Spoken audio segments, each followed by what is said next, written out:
j'ai un vrai équilibre entre ma vie personnelle et ma vie professionnelle.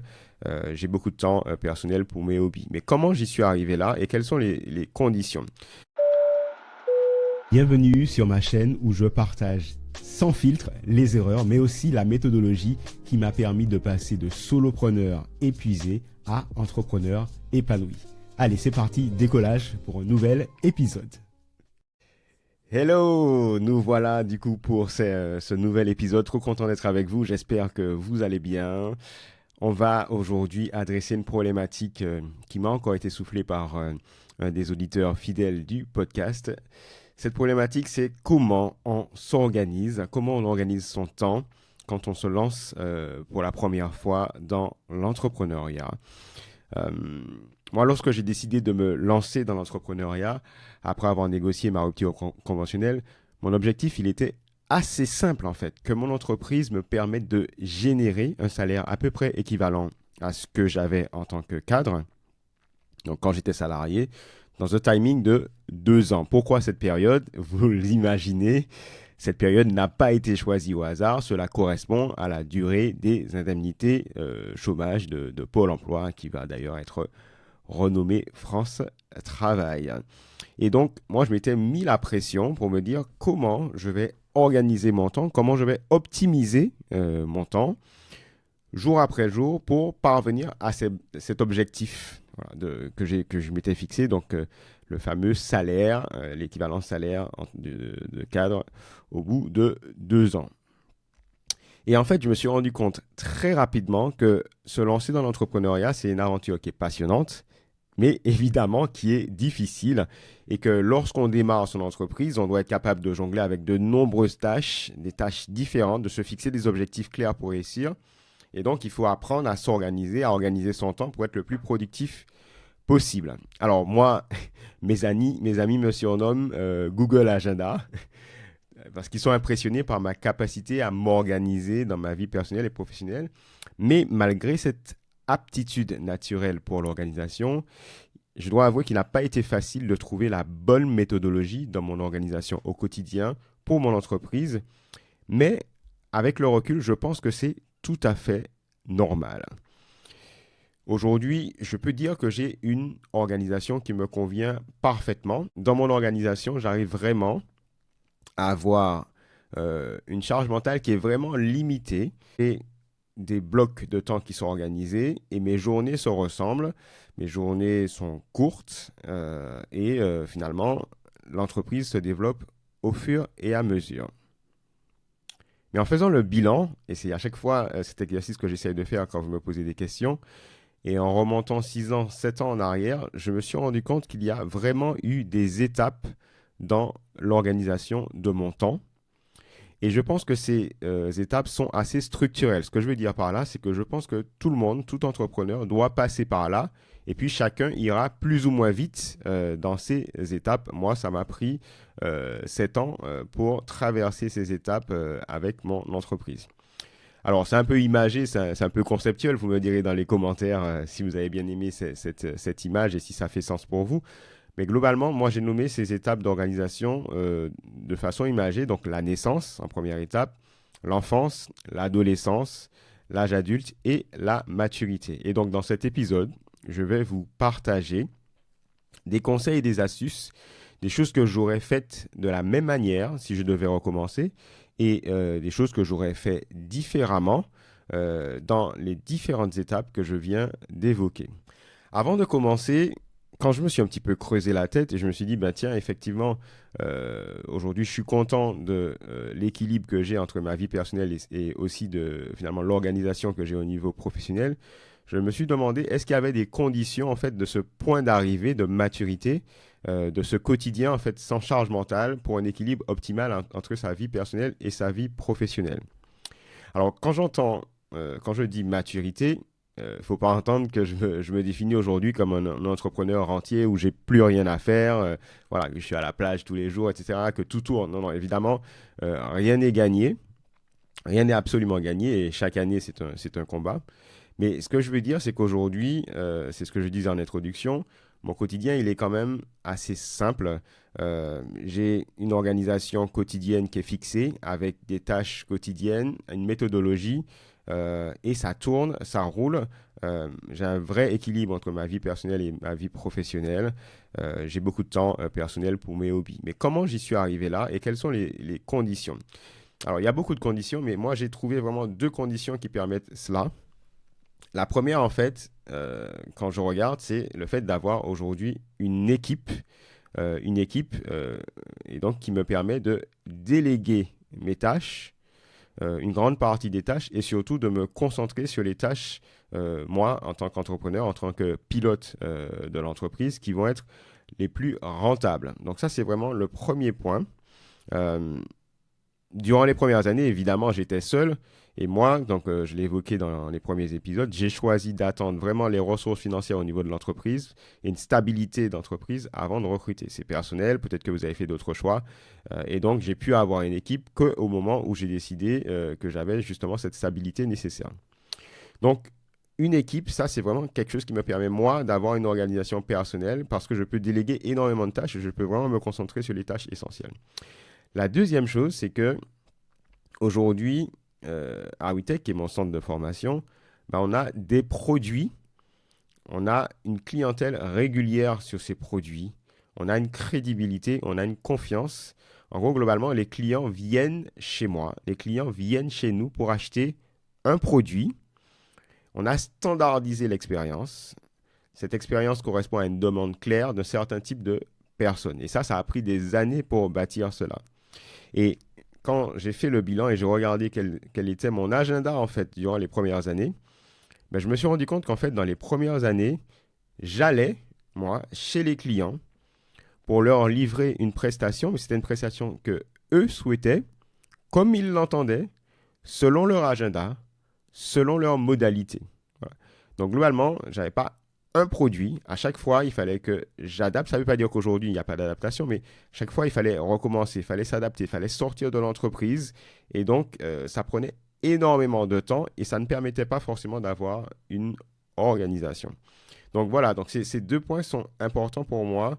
L'âge de la maturité, même s'il y a beaucoup de choses en termes de conditions, c'est pour moi, si vous êtes dans cette optique capitaine business, de vraiment être dans la méthode anti-burnout de l'entrepreneur, d'avoir vraiment un bon équilibre entre votre vie personnelle et votre vie professionnelle. L'équipe, ça va vous permettre d'avoir ça, ça va vraiment vous permettre d'avoir une organisation sur ce qui va faire gagner votre équipe, sur ce qui va faire gagner votre entreprise, sur ce que vous ne pouvez pas déléguer.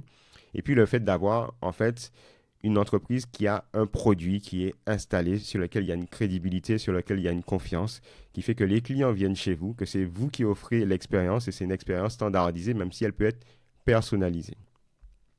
Mais là, on parle, au moment où je suis en train de tourner cet épisode, de 2023.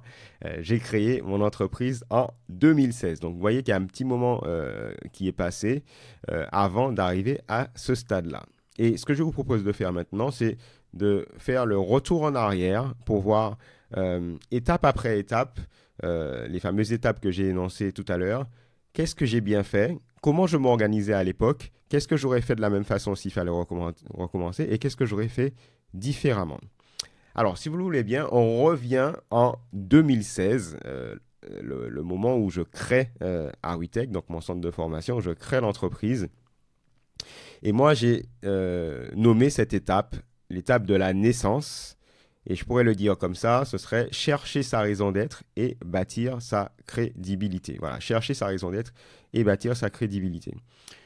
Alors, j'organise, moi, j'essaye d'organiser mon contenu donc sur une application qui s'appelle Notion, et ils ont sorti donc un petit module d'intelligence artificielle qui permet donc d'écrire du contenu. Donc, j'ai posé la question, comment organiser son temps quand on se lance pour la première fois dans l'entrepreneuriat?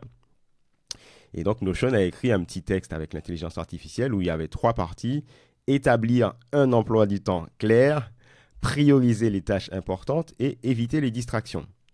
Bon, très bien, mais moi, ce que j'ai envie de partager avec vous, c'est vraiment le retour en arrière et comment ça s'est passé. Alors, effectivement, c'est ce que j'ai cherché à faire, mais il y a vraiment 2 points importants qui, si je devais les refaire, 2 piliers, je me baserais vraiment sur ça et je pense que j'ai bien fait au départ. C'est 1, de chercher sa raison d'être, mais de façon active, et je vais vous expliquer ce que j'entends par là, et bâtir sa crédibilité. Au départ, quand on se lance, même si on a une idée d'un concept, il va falloir très rapidement aller se faire violence, aller à la rencontre des potentiels clients, donc aller à la rencontre des prospects pour vraiment comprendre quels sont leurs problèmes et les problèmes que vous allez résoudre en tant qu'entrepreneur. Et ça, c'est un pilier qui est pour moi un pilier qui s'appelle la vente. C'est le fait de vendre. Et quand quand je dis le mot vente, c'est vraiment au sens noble, c'est-à-dire le fait d'aller au contact par rapport à des clients que vous imaginez, des clients cibles par rapport à la problématique que vous voulez répondre. Être à l'écoute, donc écouter, poser des questions, échanger, inventer un produit minimal qui va essayer de répondre à cette problématique, une offre minimale, tester, vendre et voir si ça fonctionne. Voilà, et puis réitérer, etc. Et donc ça, quand je regarde mon agenda de 2016, c'est exactement ce que j'ai fait. Quand j'ai commencé, je ne savais pas sur quoi j'allais bâtir. Alors, j'ai écrit sur une petite feuille tout ce que je faisais. Et je vois qu'en fait, j'expérimentais, vu que j'avais des connaissances en marketing digital, je me suis dit, bon, je vais essayer de prendre des rendez-vous pour voir si les gens ont besoin de mon expérience pour de la création de sites web. J'ai exploré le fait de créer une école de code. Donc, j'avais contacté à l'époque une structure qui est assez connue aujourd'hui qui s'appelle Le Wagon. Mais j'avais aussi envie de partir sur des solutions Google pour la collaboration, donc dans le monde de l'éducation, dans le monde des collectivités, dans les privés, ce qu'on appelle Google Workspace. Donc, je voulais devenir un partenaire de Google. Et donc, j'allais au contact sans arrêt en définissant des objectifs et en rencontrant, en essayant de comprendre s'il y aurait une vraie problématique sur le territoire où j'étais. Donc, moi, en l'occurrence, j'étais et je suis encore en Martinique. Donc ça, j'ai fait énormément ça. Et quand je regarde mon agenda, du coup, c'était pas structuré. L'objectif, c'était de faire le plus de rendez-vous possible. Et si on me disait que c'était le matin, c'était le matin. Si c'était l'après-midi, c'était l'après-midi. J'essayais de provoquer. J'essayais d'avoir des personnes qui pouvaient me proposer, en fait, des mises en relation. Donc, j'ai beaucoup fait ça. Et en fait, je cherchais sur quel produit, finalement, j'allais pouvoir partir. J'étais en quête, j'étais en recherche. Alors, à l'époque, j'avais l'impression que je tâtonnais complètement, que j'étais en train de me disperser, mais je pense que c'est une étape qui est vraiment nécessaire. Moi, je vois dans mes notes que c'est vraiment le 20 juin où j'ai fait une première formation, et c'était un hasard pour des personnes à la Chambre des métiers de l'artisanat. Et ça a été une révélation pour moi. Donc, ça a pris 6 mois avant que j'ai cette première opportunité de formation. Et là, il s'est passé quelque chose où je me suis dit, effectivement, j'ai les compétences, j'aime ça, il y a potentiellement un besoin et j'ai l'impression qu'en plus, je fais bien cette partie-là. Et ça a déclenché énormément de choses que j'ai pu confirmer après. Donc ça, c'est le premier point, c'est le fait de vendre tout de suite et de ne pas attendre d'avoir quelque chose de parfait parce que finalement, c'est au contact du marché que vous allez vraiment décerner une problématique à laquelle vous allez pouvoir vous attaquer et potentiellement vous allez pouvoir faire la différence. Donc ça, c'est vraiment quelque chose, en gros, ne pas être au départ trop exigeant sur son organisation, mais être vraiment dans l'action de vendre, d'être au contact pour rapidement déceler là où vous allez pouvoir faire la différence. La deuxième chose que j'ai faite tout de suite, et ça je pense que c'est intéressant, ça a été de bâtir ma crédibilité. Globalement, je m'étais dit que j'aimerais qu'on me surnomme, en gros, Monsieur Google. C'était ça mon objectif. Et donc, tout de suite, je me suis mis, en fait, à essayer de faire des interventions. Donc, je l'ai fait de façon classique. Ici, je regarde que j'ai été invité, par exemple, dans des clubs services comme le Rotary pour parler de ce qu'était Google. J'ai longtemps travaillé au Brésil, donc j'ai aussi fait des interventions pour expliquer ce que c'était l'économie, le fait d'être un salarié ou de développer du business au Brésil, etc. Bref, j'ai construit une crédibilité autour de moi pour rapidement essayer de me créer un personnage. Donc, autour des produits Google, c'était sur ça finalement que je sentais que j'allais partir. Et puis finalement, vous avez vu que j'ai finalement changé sur la formation en web marketing après cette première expérience en juin que je vous ai donnée. Et très rapidement, j'ai fait cela, le fait d'aller se vendre, d'essayer d'être dans les médias. Et avec le recul, je referai exactement la même chose, même si c'est difficile parce qu'au départ, vous n'avez pas vraiment d'offre qui est installée. Vous dites de quoi je vais parler, etc. Mais c'est très important de le faire tout de suite. Ça vous permet de mettre le pied à l'étrier. Aujourd'hui, je suis journaliste. Enfin, j'interviens en tout cas sur un média aux Antilles qui s'appelle RCI, qui est assez connu. Et c'est vrai que ça m'apporte beaucoup de crédibilité. Peut-être qu'avec le recul, j'aurais peut-être essayé de faire ça dès le départ sur une thématique. Alors, il faut trouver l'opportunité. Ce que j'aurais fait peut-être aussi, c'est le fait de monter une association, parce que souvent les associations sont bien accueillies et ça vous permet de créer des événements et tout en installant votre expertise. Et puis évidemment, ce que je ferais aujourd'hui que je n'avais pas fait à l'époque, puisque ce n'était pas aussi important, c'est que j'aurais tout de suite essayé de créer du contenu, au moins un ou deux contenus piliers, sur peut-être un ou deux réseaux qui sont pertinents pour tout de suite devenir créateur de contenu, créer mon propre média. Ça, je l'ai fait que après, effectivement, quand c'est devenu à peu près normal finalement de communiquer sur les réseaux sociaux et d'autres plateformes. La deuxième étape pour moi, c'est l'étape de l'enfance, où là, vous allez confirmer la raison d'être que vous avez trouvée dans cette première partie qui est la naissance, et vous allez essayer d'accroître votre crédibilité. Quand je regarde mon programme de 2017, donc j'ai regardé, là encore, on n'est pas encore sur une organisation vraiment effective. Je continue à finalement diversifier les contacts, mais cette fois-ci, en fait, comme j'ai rapidement vu que je pouvais avoir un impact dans le monde de l'éducation et dans le monde de la formation, globalement, j'ai essayé de rencontrer des contacts, d'avoir des contacts intéressants dans ce monde-là. Okay. Donc, très rapidement, je vois que j'essaie quand je regarde mon retour d'expérience, je vois qu'en Martinique, j'essaie de rencontrer tous les acteurs potentiels qui pouvaient être intéressants.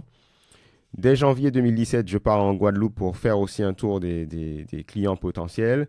Je vais en octobre en Guyane et je vais dans la Caraïbe carrément en novembre. Donc, en fait, je n'ai jamais laissé cette logique de vente et de découverte des objectifs des clients. Et ça, j'ai continué à le faire parce que j'avais trouvé finalement, entre guillemets, un produit potentiel qui était la formation sur des outils du marketing digital autour aussi de la digitalisation de l'éducation. Et je suis allé à fond là-dedans. Okay. La deuxième chose que j'ai continué à faire, et c'est le deuxième pilier, ça me semble vraiment intéressant, c'est que j'ai continué à travailler sur ma crédibilité. Donc, j'ai continué à aller dans les clubs services où j'ai été invité, comme les Rotary, dont je parlais. J'ai fait beaucoup d'interventions dans des écoles, dans des médias. J'essaie d'aller aussi sur des événements qui pouvaient être un petit peu hype et qui me permettaient de me raccrocher sur des produits comme les produits Google que je commercialisais. Donc, je me suis intéressé à la réalité virtuelle avec des produits comme Google Expédition. Bref, j'ai fait énormément de choses aussi pour continuer d'accroître ma crédibilité. Et comme je savais que c'était important finalement, que je commençais à sentir là où je pourrais faire la différence, ce n'est que la deuxième année que j'ai misé sur les compétences qui allaient me permettre de passer un cap. Donc j'ai passé des certifications Google à ce moment-là. Pour l'organisme de formation, j'ai passé des certifications aussi. Et c'était très important ça. C'est l'époque aussi où je dois commencer à m'organiser un petit peu plus sur la comptabilité, où je commence à utiliser des outils comme QuickBooks, qui disparaît malheureusement en France. Bon, heureusement, il y a des alternatives. Je commence aussi à bâtir des partenariats, et ça c'est important. Je bâtis mon premier partenariat avec Google qui m'envoie des casques de réalité virtuelle, avec Orange qui me donne des smartphones, etc. Bref, ça commence à se structurer, c'est encore éparpillé. Je ne veux pas dire que le lundi, je fais quelque chose. Non, je suis toujours en train de pousser sur la partie vente, mais je commence à globalement confirmer cette raison d'être. Je sais en fait que je vais finir par devenir, je le sens avec Arwitech, un organisme de formation sur des problématiques très précises, avec des publics très précis. Les premières années, je ne finis pas avec un chiffre d'affaires suffisant pour vivre de mon activité. Il me reste encore 6 mois et c'est là que ça va se déclencher. Et je vais passer dans la troisième étape qui est l'étape de l'adolescence. Moi, j'essaie de nommer ça s'organiser en pleine croissance, voire en plein chaos. Et moi, cette période, elle dure 3 ans pour moi, 2018, 2019 et 2020. 2018, je dis que c'est la préadolescence, 2019, l'adolescence, et 2020, le nécessaire passage vers l'âge adulte. Vous voyez, c'est très poétique.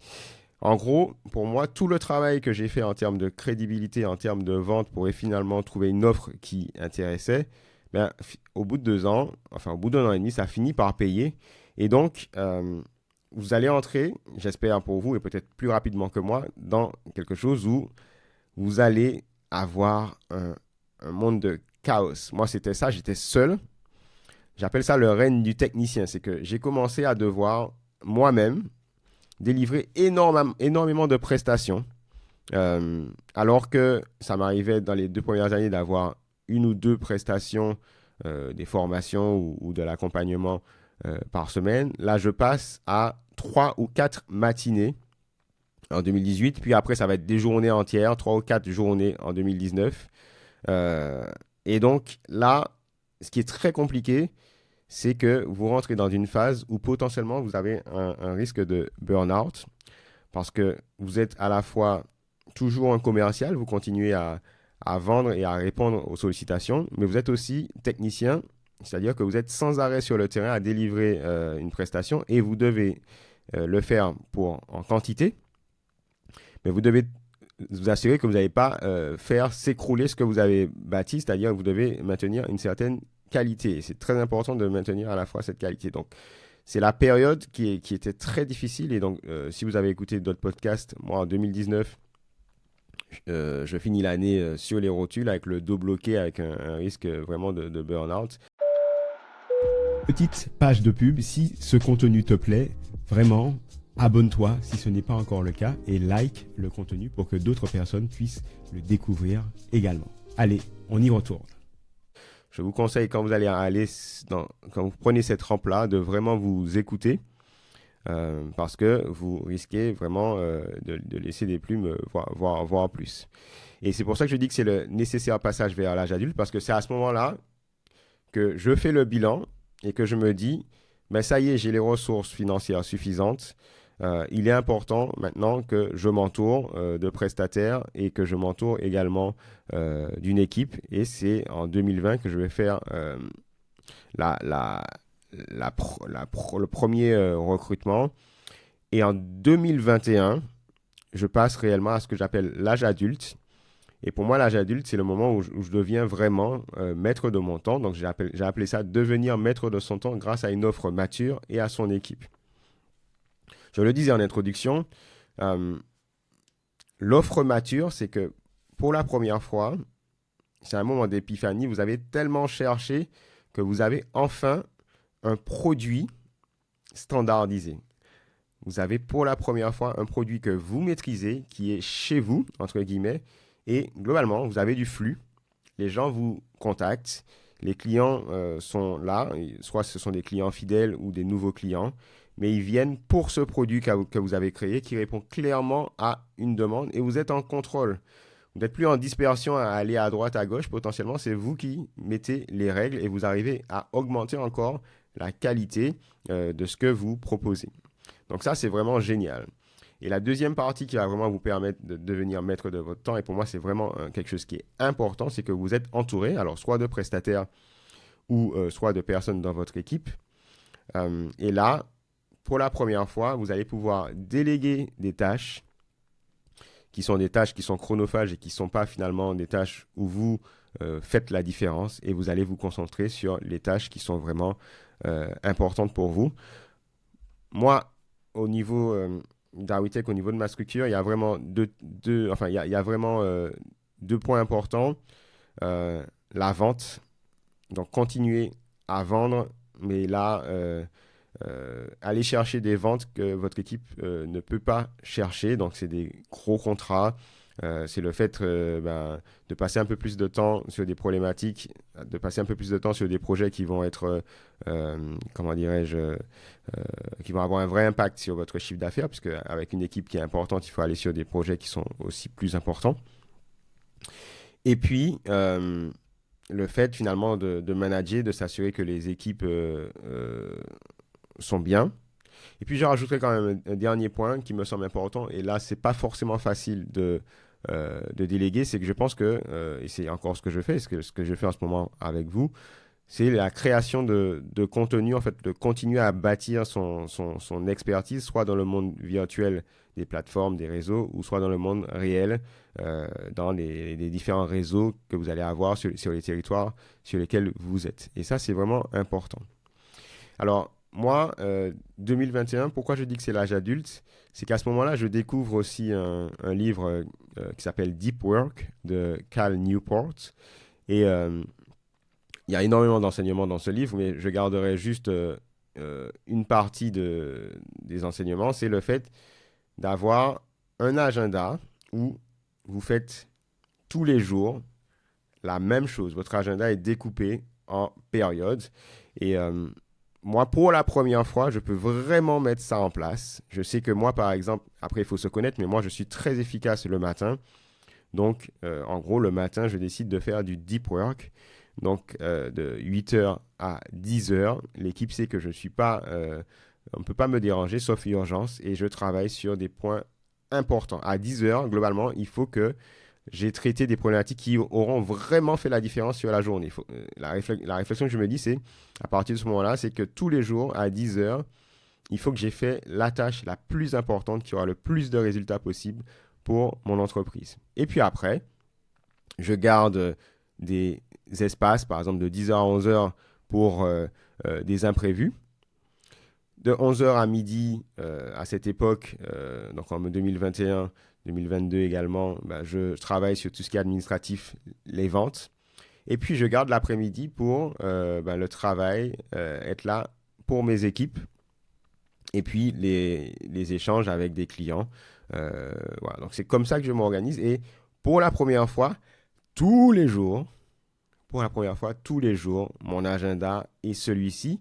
Et vous voyez qu'il y a un vrai switch qui se passe parce que je ne suis plus forcément en production, c'est-à-dire je ne suis plus le prestataire qui donne la formation, qui donne l'accompagnement. Ça y est, on a des prestataires qui livrent ces formations. On a un produit standard.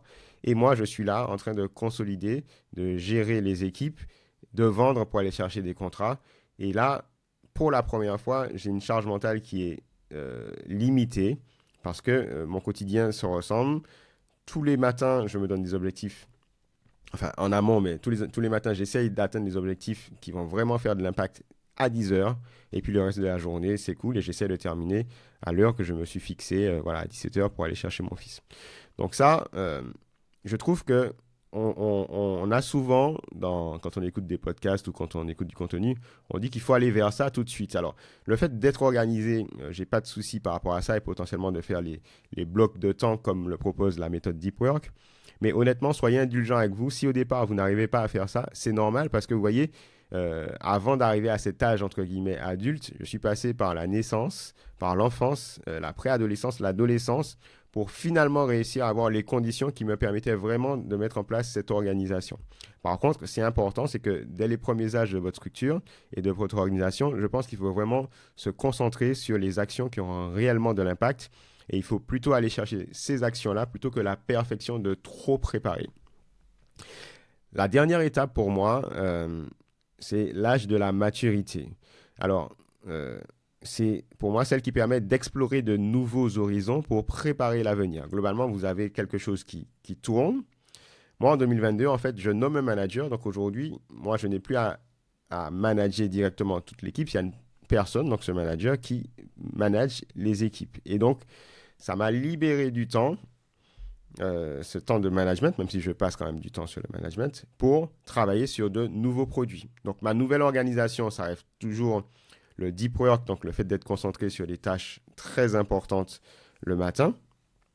Mais tout l'aspect de management que j'avais dans l'après-midi a disparu, donc ça me permet de travailler sur des nouveaux projets. Et Capitaine Business, d'ailleurs, en est un. Voilà, donc par exemple, moi, tous les jeudis, je sais que je tourne le podcast Capitaine Business, mais le temps de préparation, le temps de tournage, ça me prend quand même 2 heures, 2h30. C'est un temps que je n'avais pas à un moment donné quand je n'avais pas le manager pour gérer l'équipe. Voilà. Donc, vous voyez, ça a pris du temps, tout ça. Quand je dis que je suis à l'âge de la maturité, encore une fois, ça ne veut pas dire que je suis rentier, que je suis là à rien faire. Ça veut dire juste que globalement, petit à petit, j'ai réussi à mettre en place une organisation qui me permet, moi, en tant que chef d'entreprise, de me concentrer vraiment sur l'avenir, sur le futur, sur les tâches que moi, je dois garder, comme la vente, comme la création de contenu, et puis le bien-être des équipes. Mais ça, c'est facile de le dire quand on est arrivé à cette étape-là. Malheureusement ou heureusement, enfin, si je peux vous rassurer, il y aura tout un processus dans lequel vous devrez passer, et peut-être que certains le feront en 1 an, peut-être que certains le feront en 5 ans, peut-être que certains le feront en 7 ans comme moi. Mais c'est pour moi des étapes qui sont, des étapes qui sont incompressibles. Il faut passer par là. Voilà. Donc j'espère vous avoir partagé un petit peu ma vision de comment vous organiser au fur et à mesure. Il n'y a pas une organisation dès le départ. Pour moi, il faut accepter de tâtonner au départ, mais garder en ligne, en objectif, le fait au fur et à mesure d'avoir une organisation qui sera plus stable pour avoir une plus grande efficacité.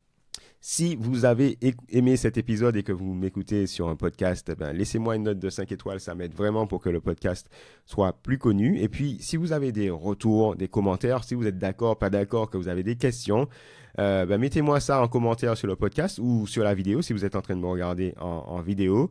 Et puis, ça me permettra, moi, de m'améliorer. Si vous avez des sujets aussi, je sais que régulièrement, vous partagez des sujets, mais j'accepte volontiers. Ça me permet de produire du contenu qui sera vraiment intéressant pour vous. Je voulais vraiment vous remercier de votre fidélité. C'est très important pour moi. Et puis, je vous dis à très bientôt pour un nouvel épisode. Bye bye. C'est déjà la fin, mais on se retrouve bientôt. Si tu as aimé, si tu as des questions, pose-moi ces questions, mets-moi ces messages, mets-moi ces commentaires. J'adore échanger. Je réponds à tous les commentaires. Like le contenu, abonne-toi si ce n'est pas encore le cas. Et je te dis à très bientôt. Bye bye.